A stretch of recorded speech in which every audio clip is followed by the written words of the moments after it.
Assalamualaikum warahmatullahi wabarakatuh. Innal hamdalillahi wassalatu wassalamu ala Rasulillah, amma ba'du. Alhamdulillah, pada kesempatan pelajaran yang kedua ini kita akan membahas tentang 3 jenis kata dalam bahasa Arab. Bila sebelumnya pada pelajaran yang pertama kita telah mengetahui bahwasanya ilmu sharaf adalah ilmu yang mempelajari perubahan kata dari satu bentuk ke bentuk yang lainnya, maka ada baiknya sebelum kita masuk lebih dalam ke ilmu sharaf, terlebih dahulu kita memahami pembagian kata atau jenis-jenis kata dalam bahasa Arab.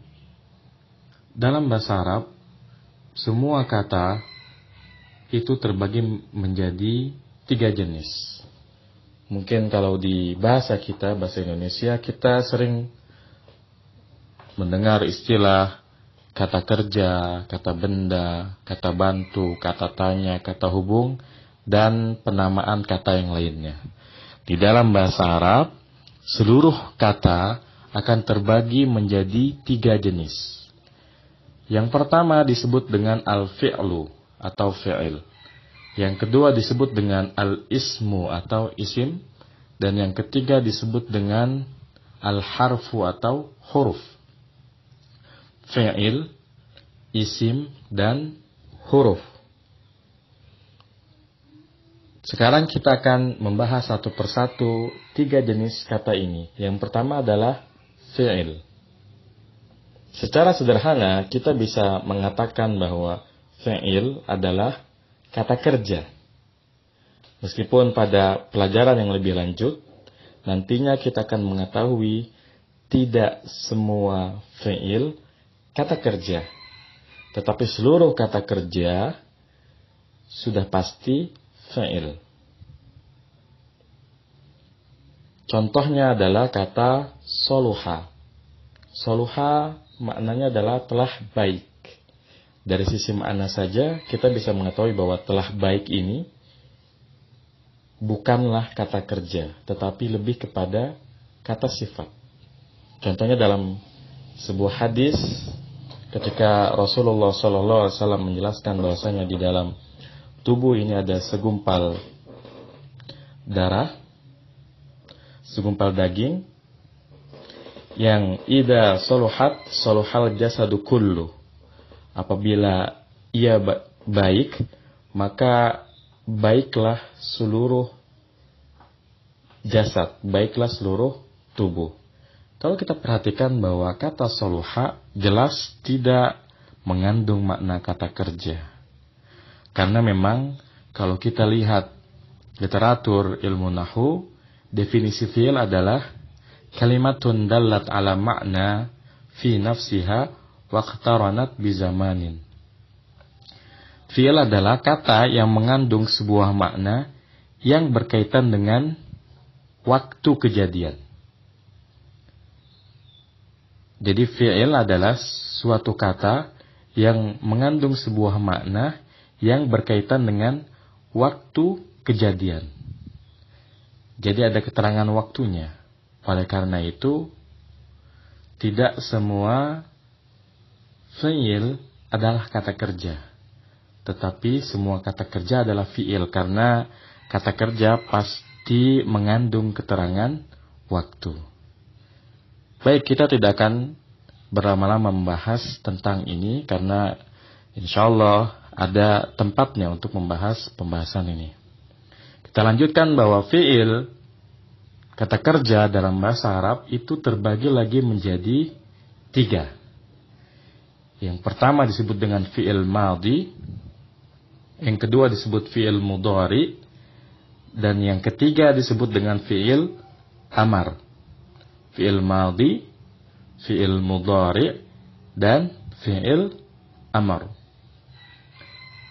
Fi'il madhi adalah kata kerja untuk masa lampau. Artinya untuk perbuatan yang telah dilakukan di masa lalu.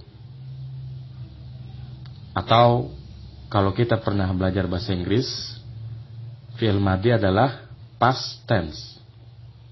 Contohnya alima, Alima artinya adalah telah mengetahui.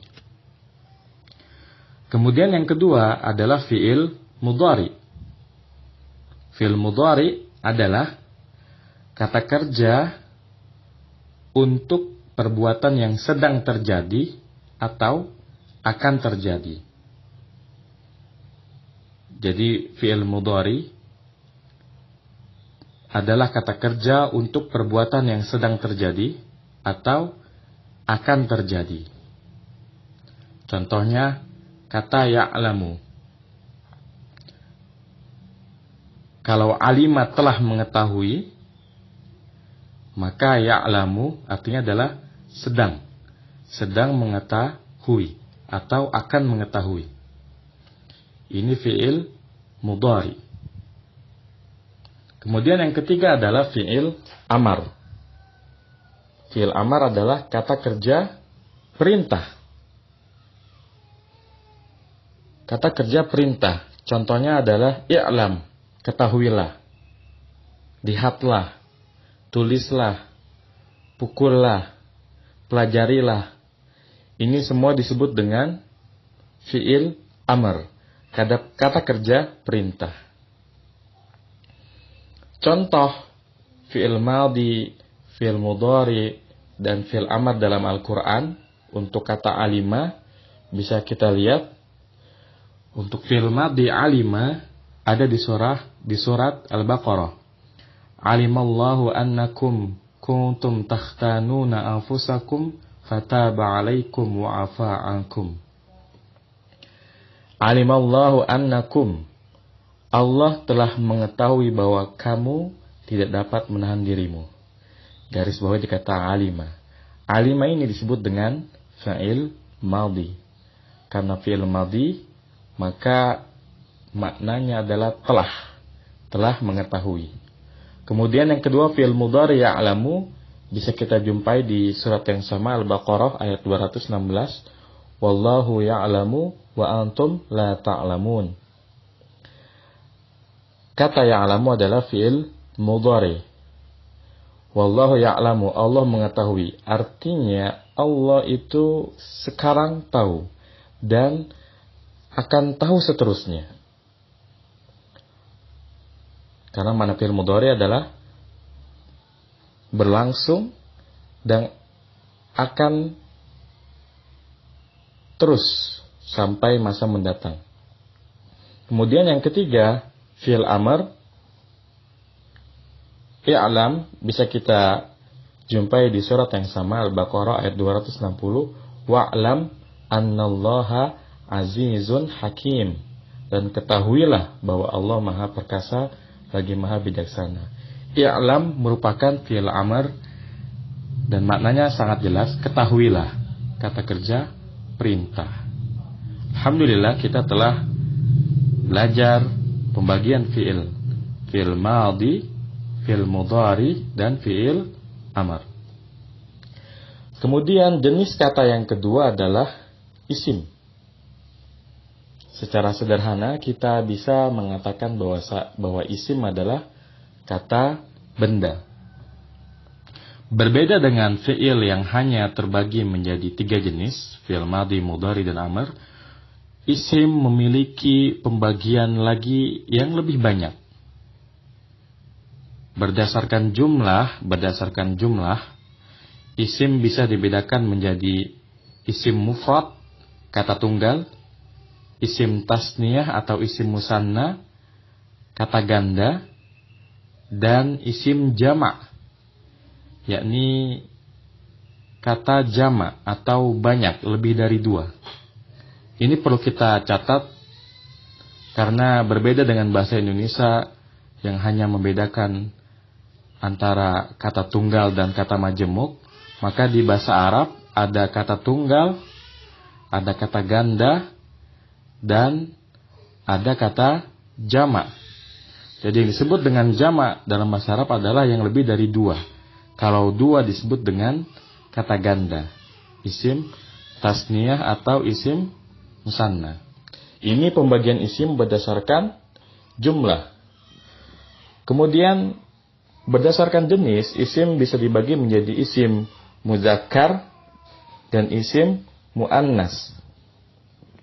Isim muzakkar itu artinya gentle atau laki-laki, dan isim muannas feminim atau perempuan.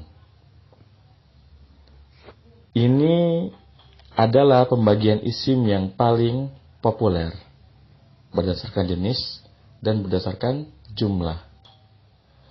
Dan memang kedua jenis pembagian ini wajib diketahui oleh seluruh pemula yang ingin mempelajari bahasa Arab. Insya Allah kita akan membahas lebih lanjut tentang pembagian isim menurut jumlah dan pembagian isim menurut jenis pada kesempatan yang akan datang. Selain dua jenis pembagian isim ini, ada satu jenis isim lagi yang harus kita pelajari sebagai pemula, yakni isim domir atau kata ganti. Kalau dalam bahasa kita hanya mengenal kata ganti orang pertama, kemudian kata ganti orang pertama seperti saya, kami, kemudian kata ganti orang kedua seperti kamu, kalian, kemudian kata ganti orang ketiga seperti dia dan mereka.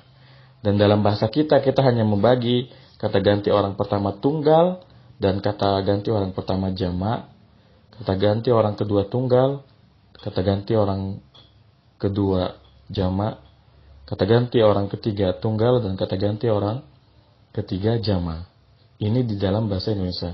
Di dalam bahasa Arab, selain ada kata ganti orang pertama tunggal jamak, juga ada kata ganti ganda. Jadi kata ganti tunggal, kata ganti ganda, dan kata ganti jamak. Selain itu, antara laki-laki dengan wanita itu dipisahkan.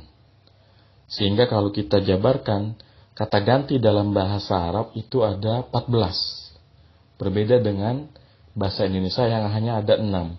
Saya, kami, kamu, kalian, dia, dan mereka. Tetapi dalam bahasa Arab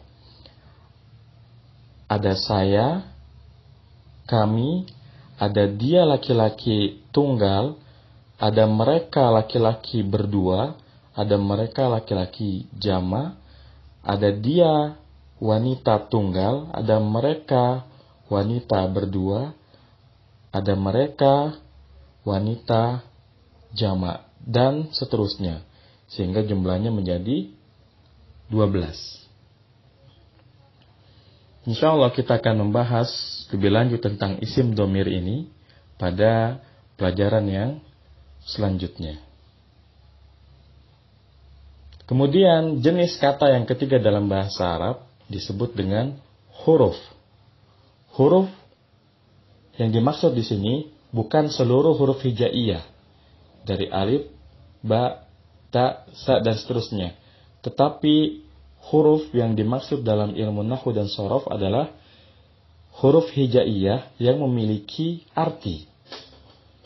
Baik tersusun dari satu huruf saja, atau 2 huruf, atau 3 huruf. Jadi huruf hijaiyah ada yang memiliki arti khusus. Baik yang 1 huruf, 2 huruf, maupun 3 huruf. Contoh huruf hijaiyah yang 1 huruf namun memiliki arti adalah contohnya A. A itu artinya adalah apakah. Kemudian B. B itu artinya adalah dengan. Kemudian ta. Ta bisa digunakan untuk huruf sumpah. Jadi selain kita bersumpah dengan wallahi, kita bisa juga bersumpah dengan tallahi.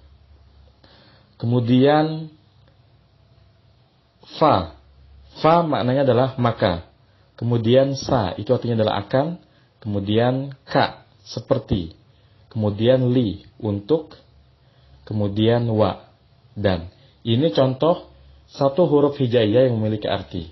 Selanjutnya kita akan lihat contoh 2 huruf hijaiyah yang memiliki arti. Pertama min, tersusun dari huruf mim dan nun. Min artinya adalah dari. Kemudian an, dari juga artinya. Kemudian fi, di. Kemudian lan, lan artinya tidak akan. Kemudian lam, artinya tidak atau belum. Kemudian contoh 3 huruf hijaiyah yang memiliki arti. Yang pertama ila, ila artinya ke. Kemudian ala, ala artinya adalah di atas. Inilah pembagian kata dalam bahasa Arab yang terbagi menjadi 3. Fi'il, isim, dan huruf.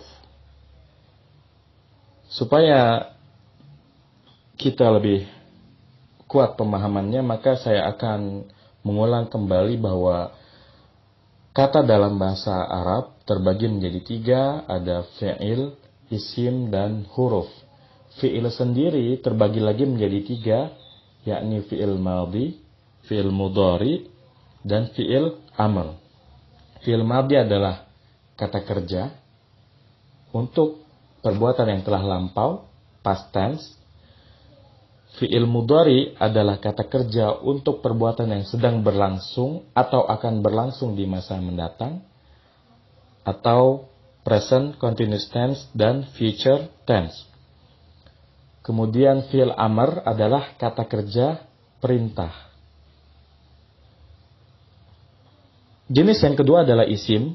Berbeda dengan fi'il yang hanya terbagi menjadi 3, isim banyak sekali jenisnya. Namun untuk pemula yang harus diketahui, yang wajib dipahami, pembagian isim berdasarkan jumlah. Ada isim mufrad, kata tunggal, ada isim tasniyah, kata ganda, dan ada isim jamak, kata majemuk atau jamak. Kemudian isim berdasarkan jenis, ada isim muzakkar, laki-laki, ada isim muannas, perempuan. Dan satu jenis isim lagi yang wajib dipelajari adalah isim domir, kata ganti dalam bahasa Arab yang jumlahnya ada 14 kata ganti. Dan terakhir huruf. Jenis terakhir kata dalam bahasa Arab adalah huruf. Dan huruf yang dimaksud dalam ilmu nahwu dan shoraf adalah huruf-huruf hijaiyah, baik 1, 2, atau 3 huruf yang memiliki makna khusus. Contohnya a, apakah, bi, dengan, li, untuk. Yang 2 huruf, contohnya min, dari, an, dari. Kemudian yang 3 huruf, contohnya ila, ke, dan ala, di atas. Demikianlah pelajaran kita yang kedua. Semoga yang saya jelaskan bermanfaat. Wassallallahu ala nabiyina Muhammadin wa ala alihi wa ashabihi wa man tabi'ahum bi ihsan ila yaumiddin. Subhanakallahumma bihamdika asyhadu an la ilaha illa anta astaghfiruka wa atubu ilaik. Wassalamualaikum warahmatullahi wabarakatuh.